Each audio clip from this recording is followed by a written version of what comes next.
начну свой рассказ о вкусной и полезной ягодке бруснички, которая растет в наших лесах. Я была приятно удивлена, когда мои родители повидали маленький секрет, что оказывается есть улица Брусничная.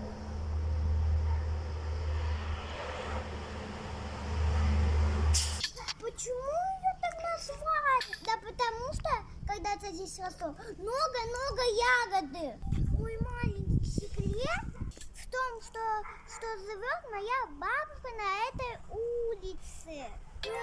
Но у нее до сих пор растет много-много ягоды.